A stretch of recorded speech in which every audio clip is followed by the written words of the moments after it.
I can't believe that I didn't start this channel with the story of my Cambridge interview, so here it is now. Hi and welcome back to my channel. If you're new here, my name is Wesley and I'm a recent secondary school graduate and Cambridge Medic offer holder. If you've watched my video on UCAS interviews, then you probably already have some idea about what it is and how it's a bit different from your usual interviews. So in today's video, I just want to focus on sharing my own experience and perhaps what it's like for a medicine interview. But before we get into it, I just want to tell you guys something I'm quite excited about, and that's my new filming setup. So I've been thinking about getting a camera for quite a while now, not only just for enhancing the video quality, but also I kind of have high expectations for the aesthetics of Cambridge. And so I wanted a camera that's easy for beginners to use, can film high quality videos, and can also act as sort of a travel camera. So after doing extensive research and watching reviews with terminologies that I completely don't understand, I finally settled on getting the Canon R50. And I actually used the camera to film the UCAS interview video and this video as well. I got some other accessories and equipment to go along with it. I'm still trying to get the hang of it, and I had some problems with the audio. So before I got the camera, I should film all my videos using just my cell phone. So let me know if you find any differences in the quality of the video or the audio and how you like the videos. And I'm thinking after using it for a while, I might make a review on how the camera performs from a beginner or content creator perspective. And I just want to show you guys here. So this is the new setup. And I got this nifty little mini tripod online, and camera, and this light as well. But enough about my new camera, let's begin. So let's start from the beginning, and that's the preparation stage. So I started my interview prep around this time last year, and it wasn't anything too serious, just watching some videos on YouTube like that. And that was good, like it gave me some idea about what the interview would actually be like and what I'm actually up against. But at that point I hadn't submitted my application yet, and so I actually had no idea if I was actually getting an interview offer. So you know, like it wasn't actually worth the effort to put in a lot of hard preparation, because there was always this part of me that thought I wouldn't get an offer, and if that actually happened, then all my hard work at this point would be in vain. So I didn't actually do a lot of hard preparation, and at that point I just focused on the A-levels, BMAT, and obviously the personal statement was a pain, and so I also didn't have a lot of time to do a lot of extra reading. Then after October, so like after I finished my A-levels, the BMAT, submitted my application and all that, I finally had some time to think about the interviews. I didn't want to think that I was definitely going to get an interview offer, but Cambridge interviews the majority of the applicants, and I had good predicted grades and a decent personal statement in my opinion, and so I thought I had a pretty high chance of getting an interview. So I started practicing thinking out loud and reading just a bit more. Then on the 25th of November, almost immediately after my BMAT results were released, and I was just thinking that it might not be enough for me to get an offer, they sent me an email. So you can imagine that I was kind of hyped. Like I kept telling myself that I should reasonably get an offer, but that never really sinks in until you actually get it. So anyway, I was also really lucky because I was part of a mentorship program and I had the opportunity to do a mock interview.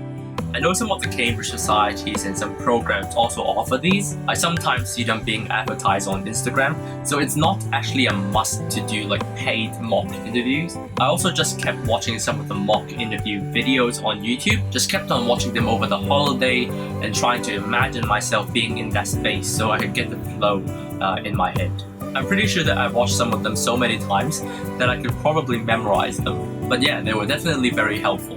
Anyway, so in the email that they sent me, they had my interview offer attached, and it included the date, the time, the online platform, and also the names of the interviewers. So I got 2 interviewers each for 2 interviews, which were set on separate days but both in early December. So before I go into the details of the interview, let's talk about the big question that everyone's always asking, and that's what to wear to your Cambridge interview.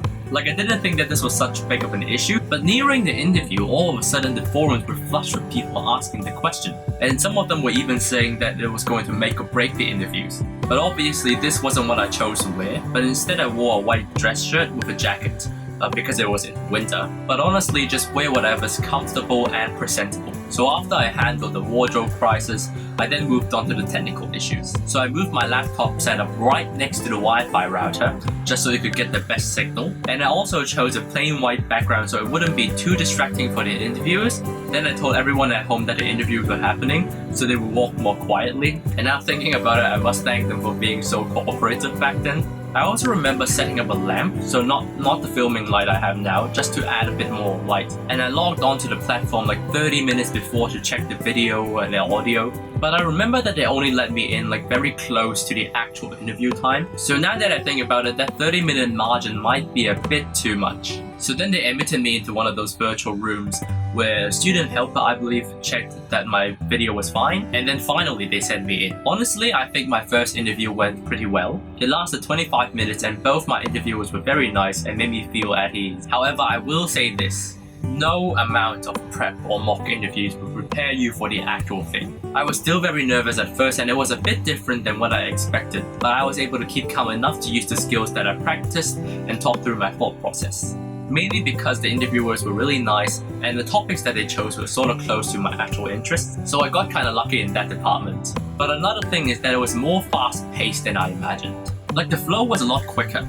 Might have been because it went really well and I was actually really engaged, or at least I like to think so. And there were quite a few of those realization moments, which were brilliant and I enjoyed them a lot. So perhaps that's why I thought time went by really quickly. My second interview was very different from my first. In the first one, I was like really motivated and excited after I got through my nerves. But in the second one, it was completely opposite. Like halfway through the first interview, I was almost holding back tears and trying so hard not to break down. During the interview, a part of me was just like, oh my gosh, why are they being so mean? But afterwards, I just think that they were trying to push me to get to the answer myself. And I was only feeling that way because it was a topic that I never really thought about and it was unfamiliar territory. But since I was so rattled, when I got to the second interviewer, even though they were asking easy questions and they were actually being nice, I kept tripping over. And I think it took me like a good 5 minutes to really recompose myself, so it definitely could have gone better. I still learned a lot from that interview, but from my perspective, it actually went a lot slower than the first one. Since I was unfamiliar with the topic and I took longer pauses to like think in between questions, but also maybe because I was more focused on not drowning than actually enjoying the interview, even though they both lasted 25 minutes the same. So after my personal experience, what tips do I have for future Cambridge or like medicine applicants? Well, the first thing is not to stress too much about prep. Like you can never read enough to know everything, and that wouldn't be like the assessment objective of the interview anyway. Frankly, reading around a subject when you have time because you're interested, plus your A-level content will be enough to get you through the interviews. The second thing is not to think that the world is against you. None of the interviewers want you to fail. If you feel like they're being a bit harsh, that's probably because they're trying to push you to your limits and see what you're actually capable of. So don't take it personally if that happens.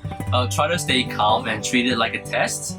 Take a more logical approach. Number 3 is that it's not as hard as you might think. Yes, it is challenging and yes, it's stimulating because that's how they get to assess your full potential. But the questions themselves aren't really that hard. You don't have to memorize an encyclopedia to get the answers. So don't start thinking that all the questions are trick questions. They can still be answered using your existing knowledge and more importantly, common sense. So just please don't try to guess the intention of their questions. And that's all for today's video. Be sure to check out my other video for tips that are relevant to the interviews. If you have any thoughts, ideas, or questions, then pop in the comments down below. Be sure to like and subscribe, and I'll see you next time. Bye!